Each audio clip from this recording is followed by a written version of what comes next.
Welcome to the Educated Investor Podcast. My name is Philip Hernandez. I am a musician and an educator with an obsession for real estate investing. This week, my guest is Richard Mercado. Richard Mercado is a good friend of mine. He's actually my accountability partner. And we check in with each other each week about our goals and what we're working on and what we're working through, and support each other and hold each other to the highest. It's been a great honor having him as my accountability partner. And he has done a ton over the last 4 years. I love that he is, he started his investing journey when, like, right before his 50th birthday. Which a lot of people in my community are, in their 30s or 40s. They're like, oh my God, I should have started when, insert the date here. And he has built a portfolio that is really rocking right now. 14 doors that he doesn't have any partners on. They're all his. And I think 3 of his properties have no mortgage. He owns free and clear. And, he has had an awesome attitude and perspective on it the whole time. I think he shared some really great stories, and I hope you get a lot of value from his journey. Enjoy. All right, Richard Mercado, my friend, thank you so much for coming on the Educated Investor Podcast. I'm just so stoked to have this conversation that we are gonna share with other people, because you and I, we are having conversations every week. Richard's my accountability partner. Yeah, That we're holding each other to sort of our goals and where we're trying to see ourselves. And I think it's so important. And also, you have done some really cool stuff in the last 4 years of your real estate journey. And so I'd love for you to share your portfolio, what it looks like right now, and then we can go on the journey of how you got there. absolutely. First of all, thank you for having me on this. I'm excited to be here and talk with you in this setting. So, yeah, you and I have been talking weekly for a while, which has been hugely beneficial for me just to have somebody to bounce ideas off of at your caliber. So, thank you for that and for sharing this platform. So my portfolio right now, I have 14 doors, most of which are in North Carolina. 4 years ago, when I started my real estate journey, um, honestly, I have Brandon Turner to thank, as most of us do in Bigger Pockets, because I took his 90-day challenge, and within the first 45 days, I already had two properties under contract in North Carolina. So that kind of lit a fire on me. I think I was kind of at that stage. A friend of mine had turned me on to Bigger Pockets in October of 2019. I tried a little bit on the stock market. I tried some other things. Didn't really feel like I had good control of that. I kind of felt like I was rolling the dice. Love the idea of real estate, but had no idea how to get started. Um, and she turned me on to Bigger Pockets, and it just kind of clicked. The light bulb went on. Like, wow, this is something I think I could do. I get it. So I took that challenge and got 2 properties under my belt in North Carolina, and haven't looked back since. I've been having a blast with it. So 14 doors right now. I'm currently developing 2 more here. It's a duplex that I'm going to be building up from the ground up. Setting to supposed to break ground next week on these. So we finally have been at the tail end of our permitting process, getting final approval with the city of South Pasadena here in California, and looking forward to start knocking some stuff down next week. So, Cool. yeah. Yeah. Well, I definitely want to go into what each of those first purchases look like, but can you describe a little bit about what you were doing before you got into real estate investing, and what drew you to real estate investing in the first place? Yeah, absolutely. Well, for 30 years now, my other hat has been as a production sound mixer in film and television. I'm basically the guy sitting behind a mixing console on set, recording anything that the actors say. That's my job. For the last 10 years of those 30, I've been on a TV show called The Goldbergs. It's an ABC show. It's kind of the holy grail for a crew person. Been a great place to go to Sony Studios every day and do that. And in my unique position, I've had the luxury of being able to kind of sit a little further away from set if I need to, And in downtime while they're doing lighting, I could be on my laptop looking up deals and making connections. So being able to have that luxury of a little extra freedom on set to start this real estate journey has been a real gift. Also for the fact that I work about 120 days a year on that show, or did. It just finished up last year, but the rest of the year was mine to spend working on building a real estate portfolio and spending time with family, which I really highly value at this point. Yeah. Yeah, can you talk about so I mean it sounds like your career is going pretty well and you reached a certain apex of stability and also being well compensated for your work.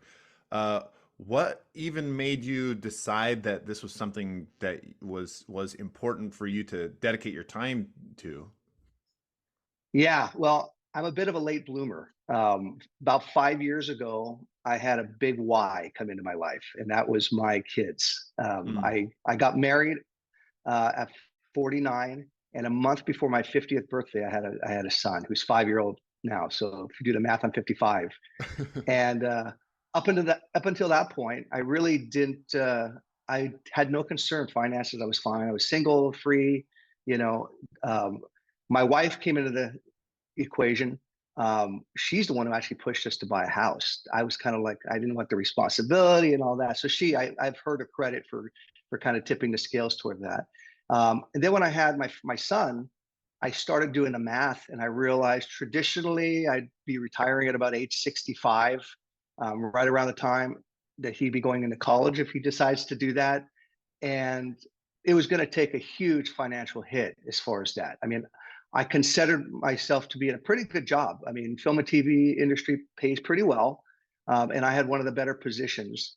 But when you start adding kids in the equation, the lifestyle that I wanted to continue or grow, being able to travel with my wife and eventually with my kids and all that, I was having a hard time just adding things up. So it became quickly apparent to me that I needed to break out of my pension lifestyle and the Mm. W-2 and create something on the side that could grow, perhaps leave some legacy for my kids and allow me to have the lifestyle and the financial freedom that I wanted to pursue things.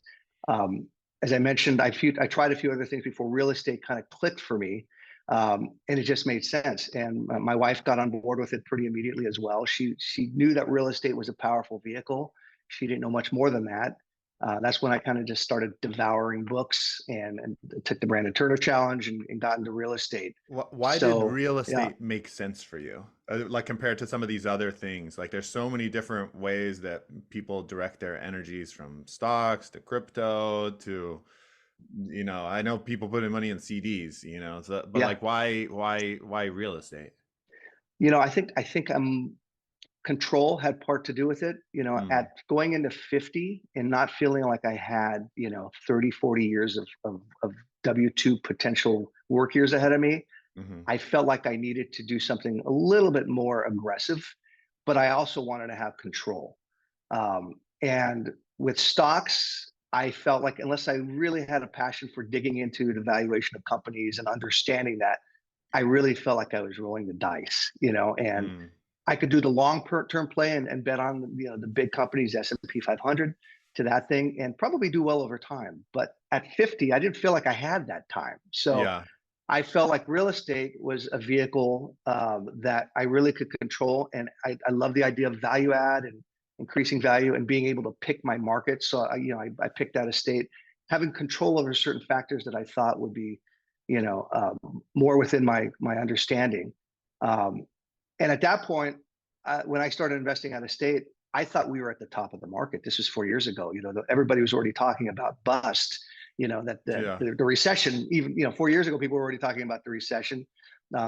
And I said, well, if there are going to be opportunities out there in the coming year or two, and I wait for those opportunities, and I have no experience in real estate, how am I going to take advantage of those opportunities? I don't know how to buy a house. I don't know how to work with lenders. I don't have a property manager. I don't even know a market at that point. So I said, let me educate myself.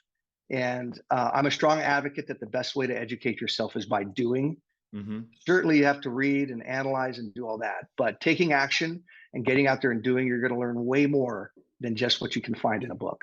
Totally. Yeah. So you're in this situation where you know that you want to use real estate, that's the direction, but there's so many ways even that real estate that can be that people make money in real estate. How did you decide the market and the strategy, and like how did you even funnel down all that information into the action that you end up taking? And what was the first purchases that you made? Yeah, well, I think if I hadn't had kind of a little bit of a guru in perhaps Brandon Turner and Bigger Pockets, Hmm. and some other folks who had had some success that I was able to call and get some things. I mean, the first challenge was picking a market. I had been to North Carolina, although not in any kind of extensive time there, but I had been to Durham once, so I had a little bit of a familiarity with that city. Even when I had gone there a few years earlier, I'd recognized that it was a city that seemed to be on the upswing. And then just from what people were telling me and what I was reading, the indicators for potential growth in real estate, population growth, a city that seemed to be adding jobs, job growth. They had Durham, North Carolina had a very strong tech sector at that point, great That's universities, that's like one of the best markets to have invested in the last 5 years. Yeah, but the funny thing is when I got there, 4 Uh-huh. years ago, I felt like I was late to the party. I mean, Wow. like there was already tons of properties being built. Hmm. The people who had gotten in a few years earlier, I got in 20 tail end of 2019, 2020, but like a couple people I met had got in 2016 purely by luck because they had no way of knowing. I mean, they said that they didn't even feel comfortable walking down the streets at night in the Wow. city. By the time I got there, that had all changed and was rapidly, expanding even further. But so I thought maybe I was a little late to the party, but there still seemed to be some deals that made sense for me. And I said, there's no time to waste. And I think just that motivation of like, let's get this going. I jumped immediately. The first two deals I got were on the MLS. Hmm. And let me back up a step. The first thing I did when I started to try to build a team in North Carolina was property manager. I Mm. recognized that if I could build a relationship with a property manager, a lot of the other pieces may fall in place, and that turned out to be true. So I hooked up with a guy named Jesse Marinas, who's still I out get, there. He's I guess like how did you Yeah. have a property manager take you seriously if you didn't have any properties?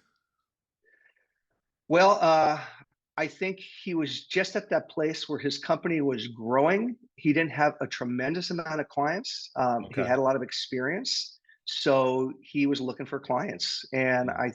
I reached, I in the Bigger Pockets community, I found him on there. I was looking for property managers in Durham, North Carolina, and he was pretty active in the posting. And so he and I kind of started developing a relationship via Bigger Pockets.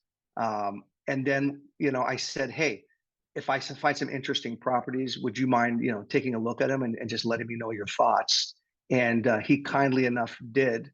The first thing I noticed about the real estate, environment was that people tend to be very welcoming to people who are rookies Mm. and very willing to share information and network. And I never felt like there was any of this kind of like, snobbery, Yeah. that quite frankly, sometimes we find in the film and TV industry. It was kind of refreshing that in real estate, people were very welcoming and very willing to share information and be transparent and all that. So Jesse Marinas was very kind in that he looked at those few deals.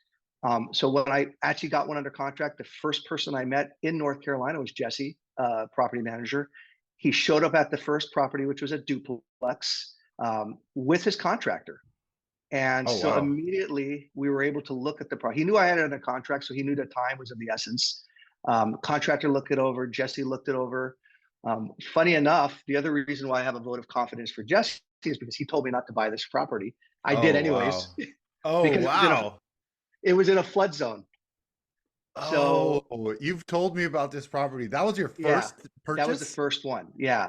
Oh So my God. But you bought it anyway. well, being from California, I You're have like flood zone. That's not a thing. floods, like I have a property in Encino, which is borderline on the Sepulveda Dam, right? Like, and Yeah. I'm just like, flood zone. Yeah, what's the worst that could happen, It's So I just a really little had, water. yeah, I had no idea, how much water we're really talking about. Yeah. And this duplex was next to a little creek which back then in my newbie investor mind, I'm like, how quaint. It's cool. It's a nice little creek, a nice view. There's trees, you know. Oh When it God. rained, that creek rose, and it was insane how much water. The water came lapping up right to the front door. I mean, 1 inch more, and it would have been inside the property. All of the flooring Oh would have been my destroyed. God. You know, as it was, the underpinnings, I'm sure already had some, some probably wood rot Uh, developing. oh my God. Um, so I bought this first property against Jesse's advice, but he still managed it for me. And by spring of that year, we were already dealing with, issues of rain.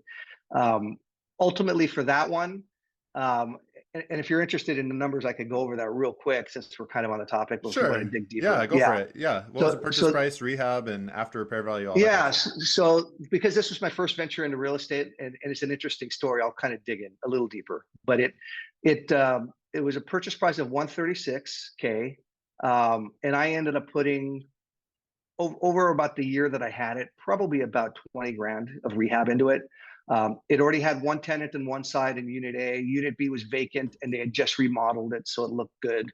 I suspect now an afterthought that they probably remodeled it to hide some stuff that was probably necessary due to the rain and all that, maybe leaks or whatever, Yeah. flooring issues. But in either case, 136,000 for a duplex, from California, I'm like, you kidding me? That's nothing. Yeah. It Yeah. seems so affordable to me at Yeah. the time.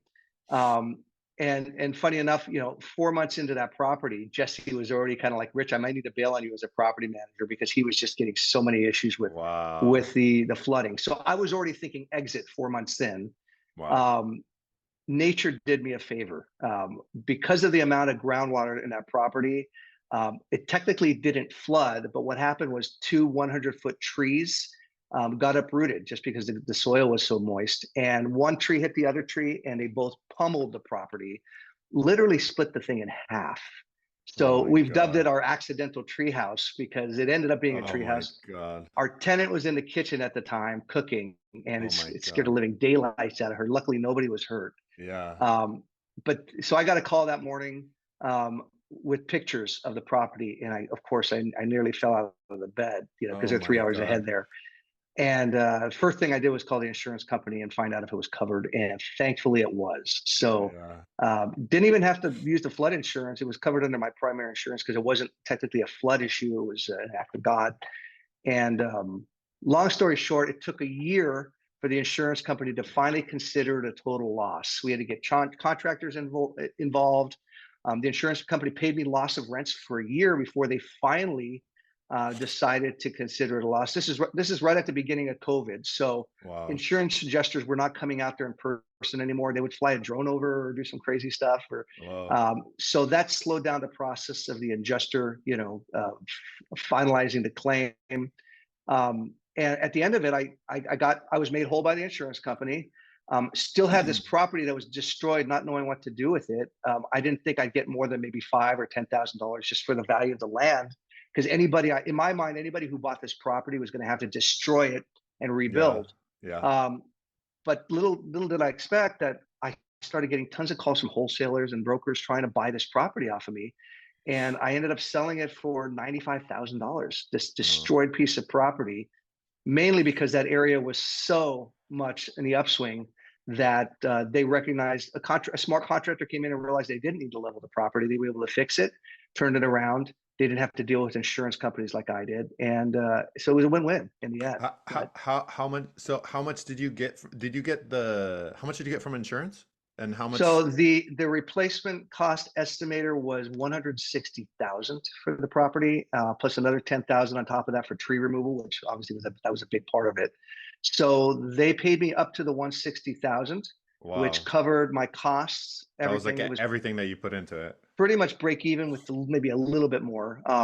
But I had also gotten loss of rents for a year, which I think was about $1,000 a month. So that was about another 12K. I Wow. came ahead on that. And then when I sold the property, that was all gravy. Yeah. So I came out Wow. about 100 grand ahead, $103,000 ahead in the end of that.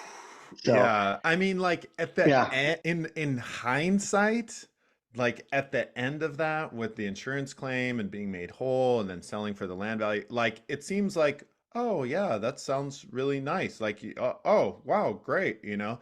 But I have to imagine that okay, you had bought that property how long ago before the tree hit it? 4 months? It was about, yeah, 4 to 6 months. Okay. 4 months later we were having flooding issues, and a couple months Oh later, my is when the God. tree. Like So yeah, for me, I'm imagining you more like where were you at that time? Because like yeah, you don't know that you're going to be made whole. You don't know that you're going to ultimately make a like a healthy profit on this property. All you know is that you have this thing that has a ton of issues, and it's your first investment property, your first purchase. What kept you buying properties? Like what kept you going even though you had this like massive headache of a property at the time? yeah. That's a really good question. So my wife and I both decided going into this real estate journey that we were going to treat it somewhat like a sport. I Mm, knew there was going to be some challenges ahead. I mean, not for a minute did I ever kid myself and think it was going to be easy. I mm, just didn't know what I didn't know. I didn't know what the challenges were going to be. So this was challenge number one. So rather than feeling defeated, yeah, I was afraid, what could yeah. happen.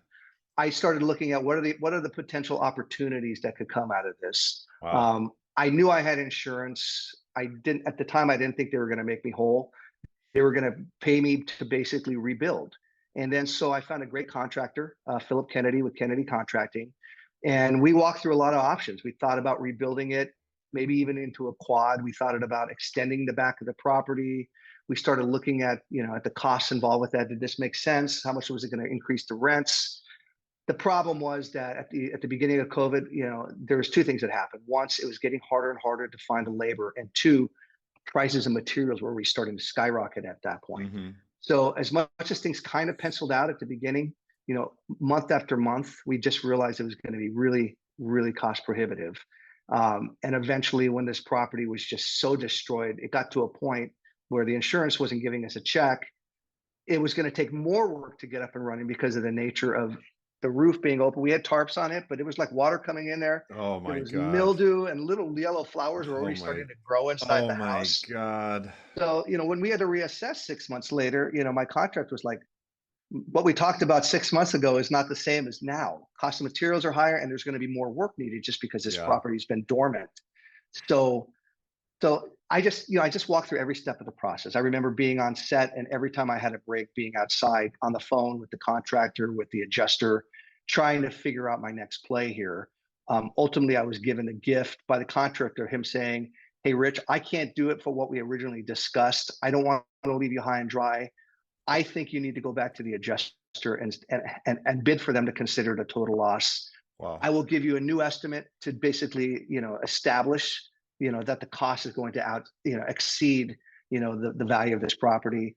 And he helped me through that process. And sure enough, he was right. The adjuster, you know, got the picture finally and made us whole. So Wow. all's well that ends well. It was a lot of stress, and I thought I was going to lose my shirt right off the bat, but Yeah. never once did I feel like I was going to give up. It was just about, how do I get to the next step? How do I get through this challenge on to the next one? So Wow. yeah, Yeah. I love the perspective that you're sharing about that you and your wife were having, that this is a new thing that you're learning. Of course you're going to make mistakes. Of course you're going to have and like having the expectation that it's going to be hard, not the expectation that everything's going to go well, is like, oh man, like I've definitely yeah, had some of those moments myself. Like anytime that I change a little bit about my investing strategy or enter into a new thing, I'm noticing that it's like,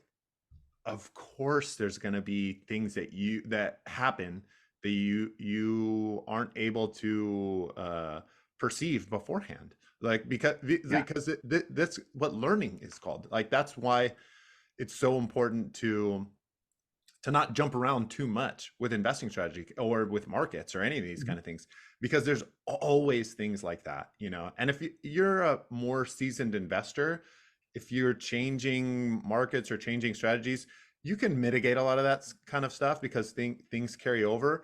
But like there's always things that you learn whenever you do a new strategy, you know. So yeah, so after that property, what was the next purchases that you made? Yeah, well, actually, at the same time as that purchase, because within a week of each other, I had already closed on the second property. So I had Oh, two. I had two. I had the duplex, which had its challenges, and then it was a single family home also in Durham, which went swimmingly. I mean, so I had one that was a nightmare and one that just went as good as it could be. And that was a single family home about a mile east of downtown Durham. Um, it was a beautiful house, had a solid slab foundation. It was 2 stories, um, nice size yard. It had a lot of positives for it. That one I bought for 129,000. We ended up putting 36K into the rehab. So my all in was about 165. Um, and there was no issues. It just mm, went really smooth with that one. We got tenants almost immediately. They were paying, I think at the time, 13.25 a month. So it wasn't quite 1% rule, but it was a solid investment. I still have that property to this date.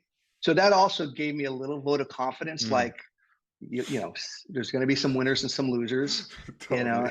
And so that first year with that property, that helped.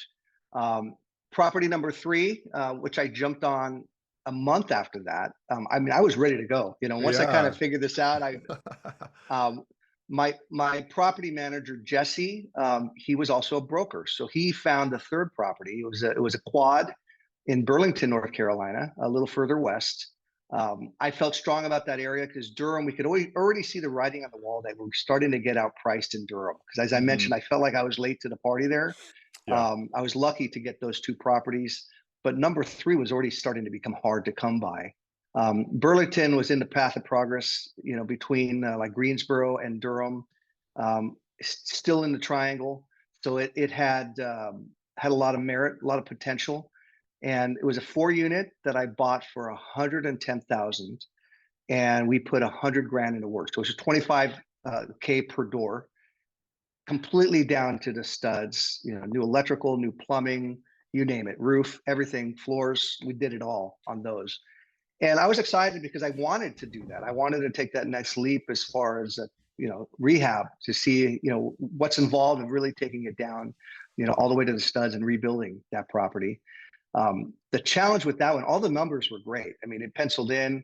The challenge was COVID now was in full swing. Mm. And so when we started that project in February, that's when the world was shutting down. And so we expected about 2 months of rehab. Um, 4 months in, people were getting really sick. My contractor started losing his crew. Mm. Fortunately, he was deemed essential, so he could continue working.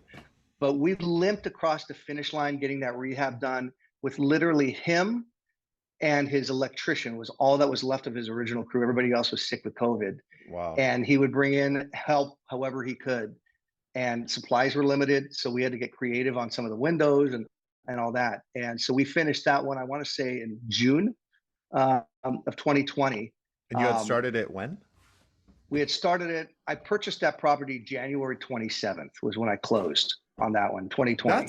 That's actually very fast. Even if you had a full crew, that would be fast. To be able to Now it's fast, yeah. rehab like a quad in 5 months, like that's I really didn't I impressive, didn't know that actually. at the time. For me, 5 months seemed like a long time. So it's kind of like what you don't know sometimes. So I was definitely chomping at the bit. And Yeah. at that time, there were still more contractors available to do work. Yeah. A year later, I found it really difficult to find help.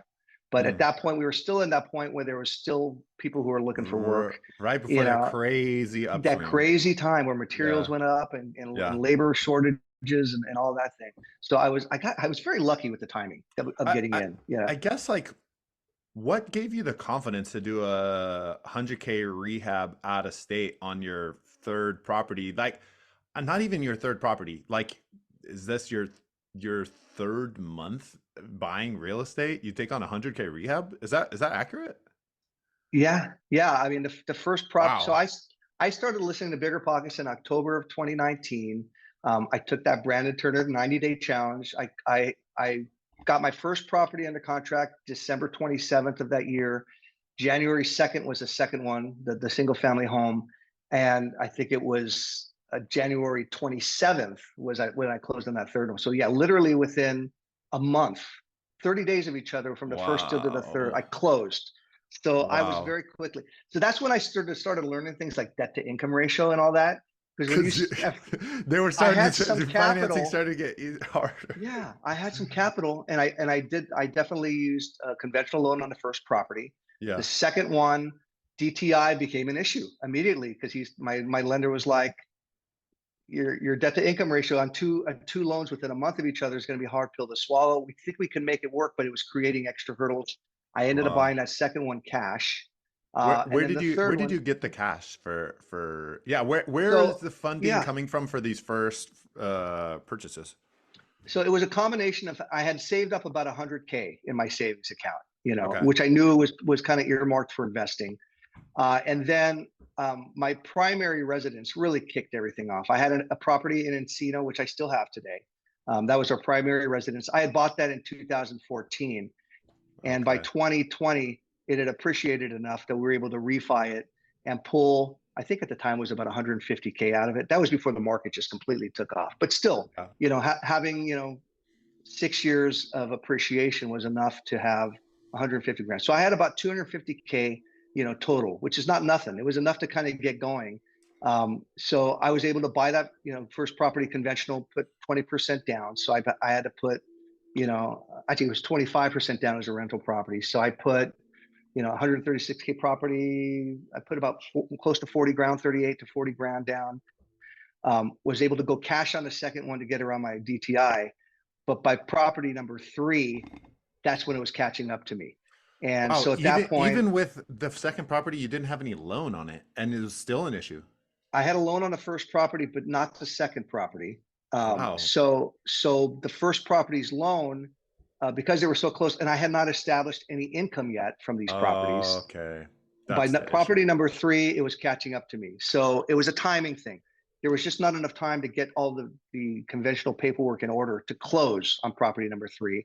So that was my first experience with the hard money loan. I took a hard money loan out, but I only had it for 2 months. I paid it off quickly just to buy me enough time to get financing in place, that kind of thing, and to get a loan on property number two. It was like it was a juggling act. I love how this is definitely a build the plane as you're falling kind of Absolutely, situation no question about where it. it's like, what are you gonna like to go from no properties to a property in a flood zone and a property that needs 100K and not just like one or two, but you're at this point you're at seven doors in a matter of 2 months. Yeah, yeah, I was definitely building a plane on my way down to the ground, and I could see the ground rapidly approaching. But I was like, the parachute's coming, it's coming, I know it. The parachute's coming. and then of course COVID and everything else came to play. Oh But my God. as I mentioned, I going into this, I knew I had to kind of see the sport in it, otherwise I would feel defeated. And Yeah. for me, I guess it was a mindset thing. I had the mindset that whatever came up was an opportunity for me to try something new, and it was kind of like a grown-up game Oh of Monopoly. man. I love it. So I'm like, okay, I'm going to get to learn how hard money loans work, what private money is. Now I just learned what debt to income ratio is. Now I understand I what when love people it. say DTI and bigger pocket. What now I get what that means. I just felt like I was adding more and more tools to my tool belt there, and I was still having fun with it, even though I was Yeah. scared as heck that I'm going to just destroy our nest egg. But Yeah. but luckily I had a contractor. Now I had already 2 projects under my belt with him. Yeah. I had Jesse, my property manager, who now I felt confident in. I could trust him because he actually gave me some advice that I didn't follow the first time. We looked at a lot of properties. He told me which ones to stay away from. He told me which neighborhoods were good, which were bad. So I felt he was giving me good advice. He brought Burlington to me, so I felt like, okay, I felt like there was enough fiduciary responsibility he had that he wasn't trying to steer me wrong. Yeah. And he really did help oversee the property management on that from the ground up. He kind of helped me with the construction part, just kind of understanding that process. Yeah. So I felt like I had a team in the making that I was kind of falling back on already, and don't forget, I was working, 12 hours a day on set while this was all going down. So I didn't have a ton of free time, but like every spare second I had, I was on the phone, you know, uh, or on my laptop, you know, trying to work out issues. So, but definitely it was a sport, no question about it. Yeah, I love this idea of exactly how you said it. Like this is a sport that I'm learning this oh, another opportunity to learn a new thing. Like Yeah, this so as I've shared with you, as we've talked about, 7 months ago, I was teaching high school still. I was teaching high school yeah, still, which I'd done for 14 years. And since I've gone full-time real estate investing, the number of lessons that I've learned and like things that have kept me awake at night because I'm like, how do I manage this? How do I do this? And like just keep going, like just keep going forward, and I find a solution, like I had a tenant that had agreed to move out of a property of mine here in LA that we're flipping, and like everything was agreed upon, and then he couldn't find a place, and then it's like, oh my god, actually I'm a hostage now to this tenant because there's no he won't leave, and I'm in a, a city that does not favor my side of the equation, so it's like I had to learn how to manage that kind of situation. I had to learn how to navigate that kind of situation, like I had a property in Cleveland that we didn't find out until a week after that the seller had been fined for having lead-based paint, and that like this kid that was in the property was essentially having symptoms of being poisoned by lead-based paint, and it's like, geez. oh, now that you own the property, actually that fine is yours. Like you have to resolve that. And I was like, oh my god, how do I Yeah, do that? Like, how do I resolve? Like, this is super important. Like this, yeah, there's like literally it's someone's health that's in my hands now. And the yeah, previous owner, he just like shirked his responsibility, and so now I have to learn how to deal with that. And at the time I was like, oh my god, the first bids that we got were like $35,000 for this thing that we had not even put in our underwriting, like for the deal. And then I just got more bids, I just talked to more people, I went on Bigger Pockets, I asked for help, I started calling other people, like, what do I do with this? And that people are like, just get more bids, like you're gonna be mhm, fine, you need to get it some more people walking it, you're gonna find somebody that's able to do it. We ended up getting somebody that did a great job, resolved it for like 8 grand, which was not fun, but it was like, yeah, oh, like I know how to deal with this now. Like I've learned how to navigate this challenge as an opportunity, as opposed to like, oh, woe is me, how could somebody do this to me? No, like it's like working out at the gym. Like yeah, you don't get stronger by walking away from the weights. You get stronger by lifting them up, because it's hard. That's actually what makes you stronger, and that's what every deal that I've had, some of these things that like I've gained some sort of skill, some sort of strength from it. And I'm like, I'm totally seeing that in your story. yeah. It's so right. You the learning process is what makes you grow. And if you can have the right mindset going into it, then you can welcome those changes that are going to come rather than shy away from them and just throw in the towel. And it is a sport, fortunately it's a team sport, as you know. There's always somebody in the community you could call and get advice. There's always another contractor, hopefully, depending on where you are in the COVID cycle. But there are people out there, that can help you if you just put yourself out there and you use your network. And fortunately, I've been blessed with a lot of people who have been very generous with their time and their information. And of course, just lots of books out there too, and that's helped me get through those hurdles, and feel like at the end of it, I'm a stronger investor for it. Totally. So after you have these 7 units, you stabilize them, everything goes well, and I mean, I don't think you got to share it, but I know really quickly give the numbers for that quad for what you Yeah, spent, what you got it for, the appraisal, because it's like a home run deal. yeah. So I paid 110 for it, and then we put it was almost exactly 100 grand into it for the rehab, about 25 grand per door. So 210,000. When we got the appraisal back, it appraised at 287.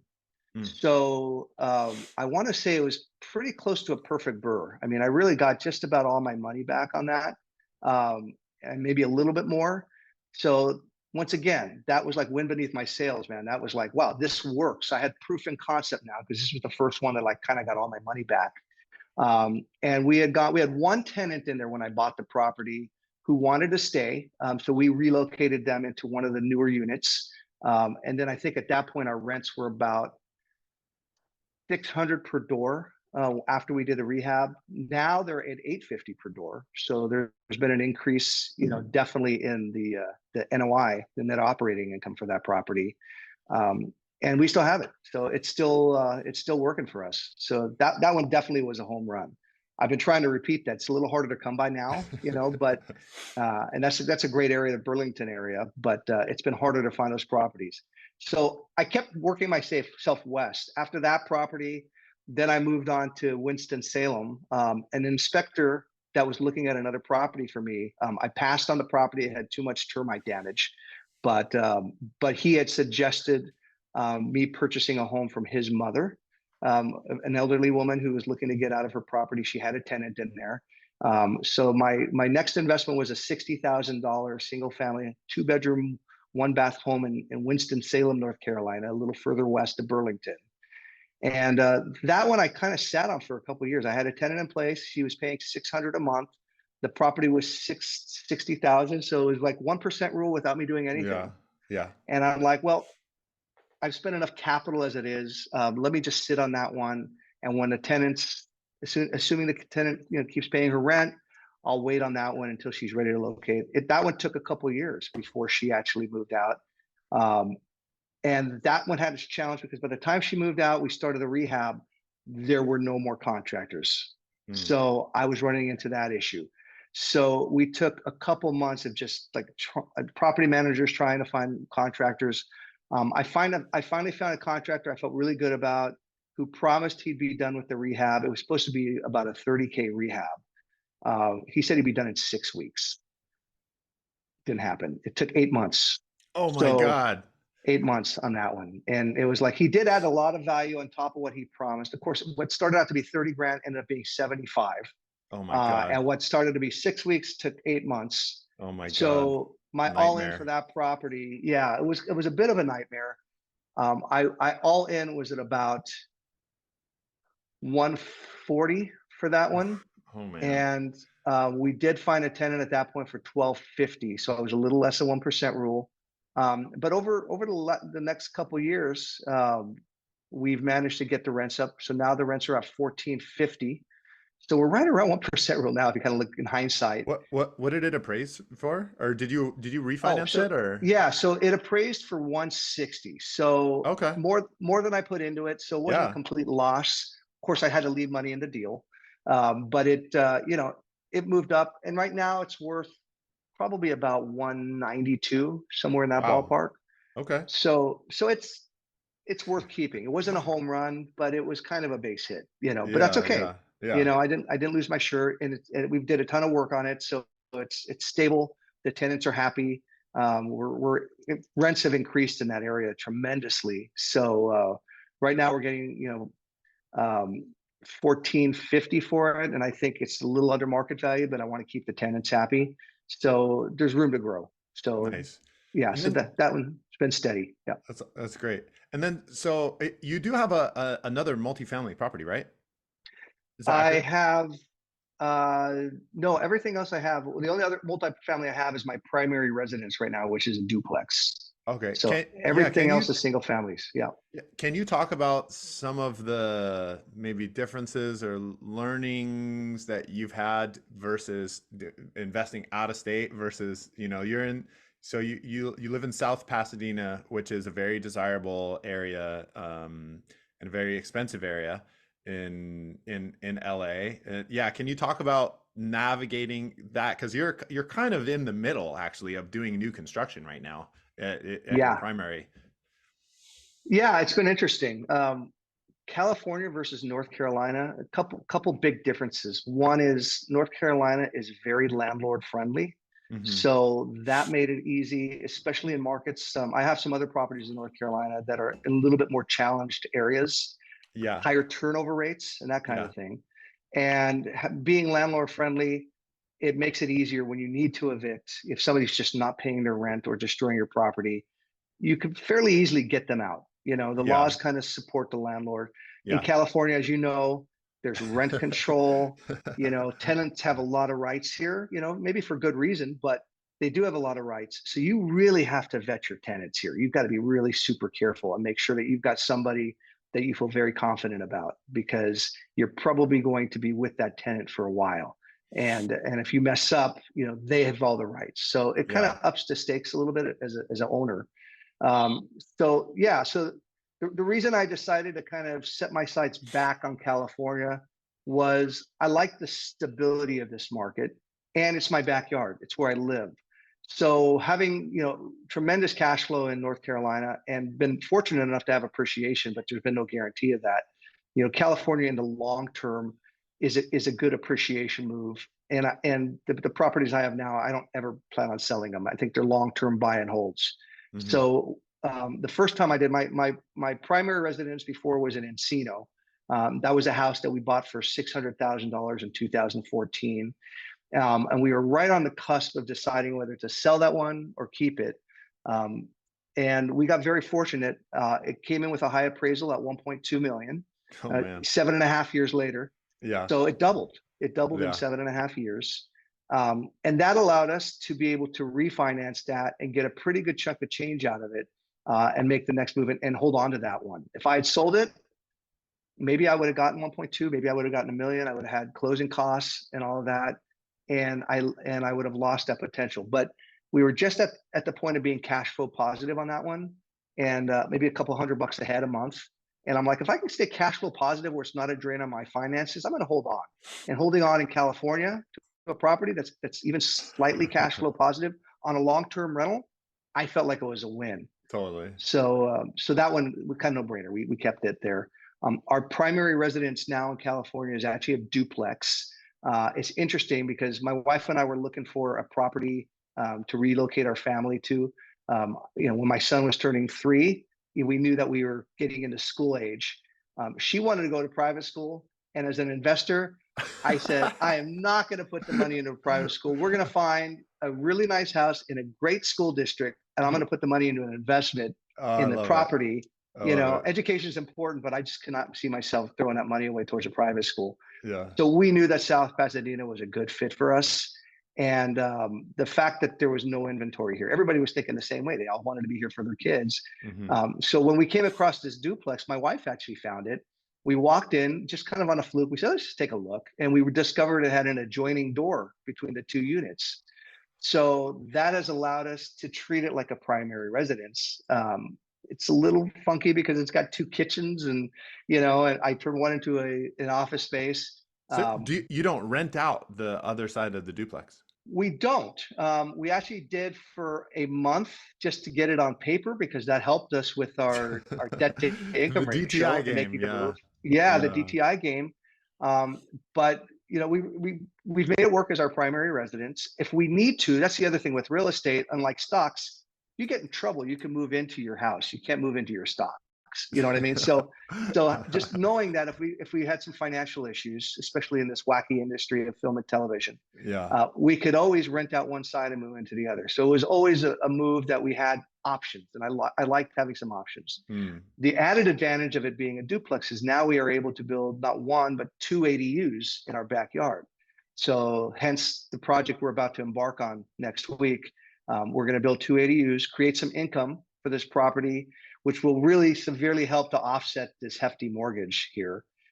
So that was kind of like the initial thought moving in here. This was a stepping stone. Eventually, we'll turn it into a quad. when rates are more favorable, we'll refi out of this and get into our hopefully our forever home. But Yeah. so I far, it's love the working out that way. yeah, I love the idea of you don't really want roommates, I guess, at your current stage in life and your family and your kids and stuff like that. But as soon as you move out of there, you're gonna be able to rent out. You're gonna have literally a duplex that's gonna be the very easy transition. I feel like when you do decide that it's time to be able to turn it into a rental property. Yeah, and that's a no-brainer. I had a desktop appraisal done recently on this property because my biggest concern, and this is something for your viewers to consider, ADUs are a great investment for cash flow, especially if it's in your backyard or if you're doing a conversion. When you're doing a heftier build like we are, new construction from the ground up, two ADUs, each one's about 672 square feet. It doesn't necessarily add more value to your property from an equity standpoint than the money you're putting into the ADU. So to kind of go over the numbers a little bit, we're putting in about $550,000 into these ADUs for both combined. But what it's going to add in property value is probably best case scenario 400 to 450. So potentially we have a net, a net income, not a net income, but a net value decrease of about 100 to 150K. But we have a cash flow coming in of about $3,000 per door, so $6,000 a month, and positive cash flow, and that's probably going to be about at least a couple grand. So for me, the trade-off in equity for cash flow made sense, especially since this is a long-term play. We're going to be in this thing Yeah. forever. Yeah, in Yeah. California. Yeah. I mean, like this I mean, there's so many ways that for me, like if the only way that you can look at an investment is in year one ROI, then you're gonna miss out on a lot of opportunities, like especially like nothing works in California in year one. Like not, I mean, maybe some parts of California, like if we're looking pure ROI, but then Mhm. I know some very, very successful people that they have like 8 or 9 properties in California, but they Yeah. bought them 10, 15 years ago. And I mean, it's the ROI in that for them is like a 50% ROI, like Yeah. versus like what they invested. But you can't be in a rush in California. You Right. can't. You can't be in a rush. And I think, it's part of what's the perfect investment? There's no perfect investment. There is an investment that complements your portfolio that is in line with your investing goals. It's part of an ecosystem. And yeah, I mean, we've talked about your ADU a lot. We have talked about it a lot. And by the way, thank you. You've been a source of wisdom on this Oh, project as thanks. well. Because like Yeah. like any new venture, it's very easy to get cold feet, especially when you're waiting. It's been almost 2 years since we kind of started Oh drawing my plans up for this. God. So now that we are about to break ground next week, I'm starting to have cold feet and going, is this really a smart move putting $550,000 into a new build? But Yeah. fortunately, I have mentors and Yeah. friends to Yeah. to support me in hopefully making a good Yeah. decision. Yeah. I mean, we've talked about this, but I'm reminded of my business partner, John. He owns a property in Marina Del Rey that is in a coastal zone, which is like a nightmare to build on. Okay. And they have an ADU on it, which is a nightmare to get approved in the coastal commission. Yeah. And like that property, like and they only got it a couple years ago. They only got it a couple years ago.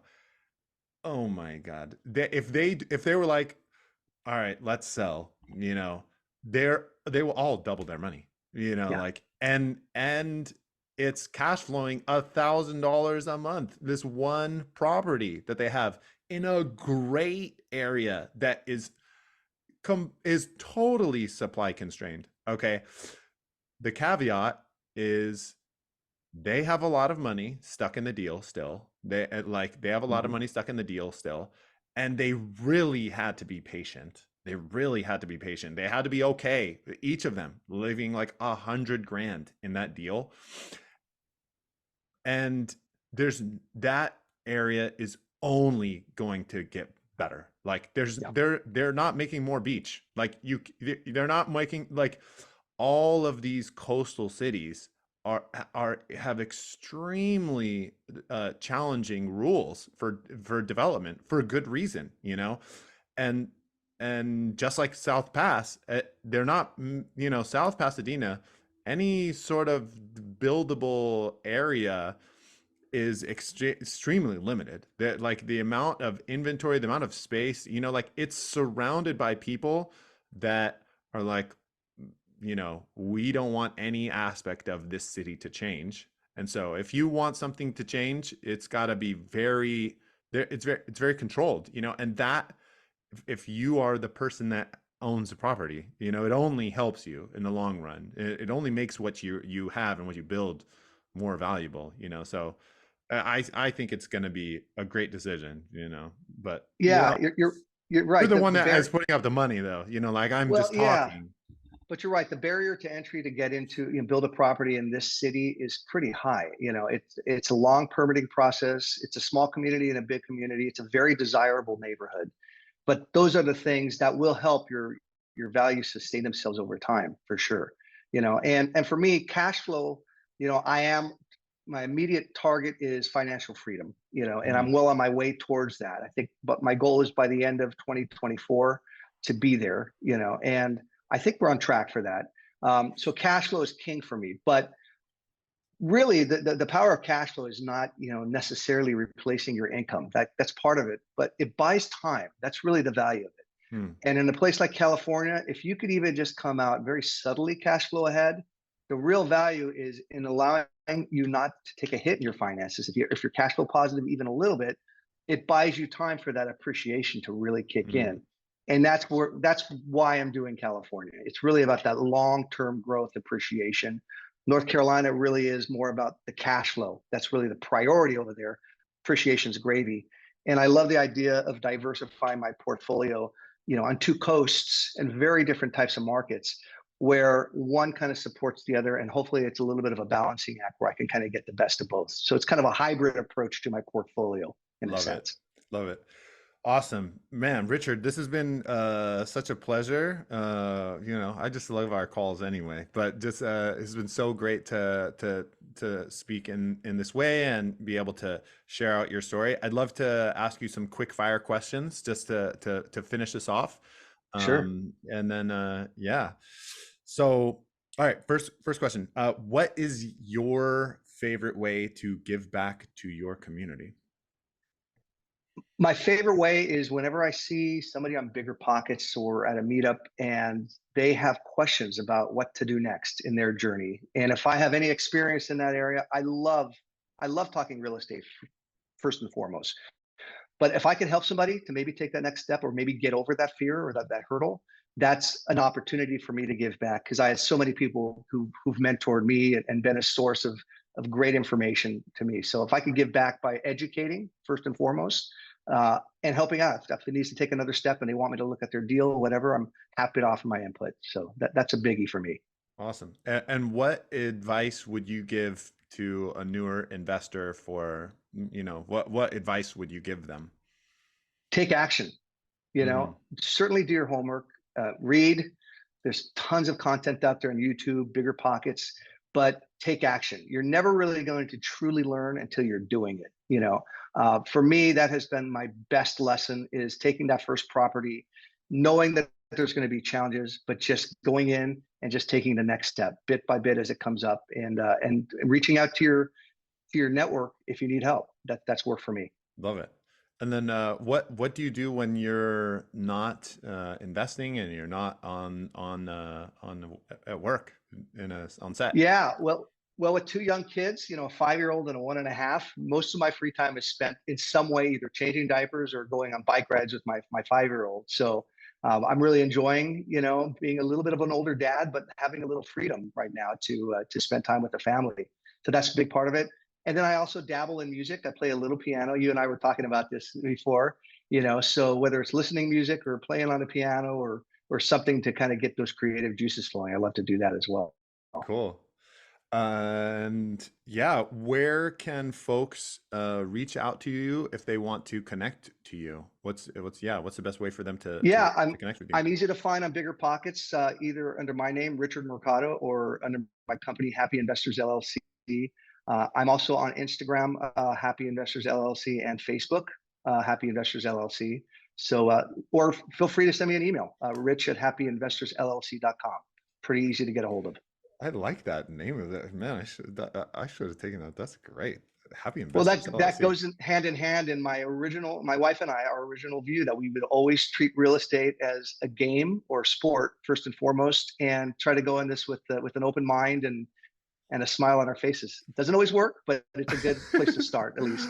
I love that. Yeah. And I can be reached at Educated Invest. That's my website. That's my Instagram handle. That's my LinkedIn, all the stuff. Educated Invest. Cool. Well, Richard, thank you so much. It's been a pleasure, bro. Yeah, thank you for having me. This has been a lot of fun. Thanks so much, Philip. Yeah. 100%. Hope you enjoyed the conversation between me and Richard. I had a great time. I think my biggest takeaway from the conversation with him was I loved his perspective of looking at investing as a sport, and just like any sport, you take your tumbles every now and then. But if you stay in the game and you keep working, keep pushing forward, keep moving forward, you can have huge gains, huge benefits that, like 5 years ago, his portfolio was zero and his passive income was nothing. And now he didn't share this on the podcast, but I believe his passive income is over 4K, 5K a month from his portfolio, and the amount of equity that he's built from, this 250K that he leveraged from his first few properties is well over $1 million worth of equity. So, yeah, man, I think it's awesome.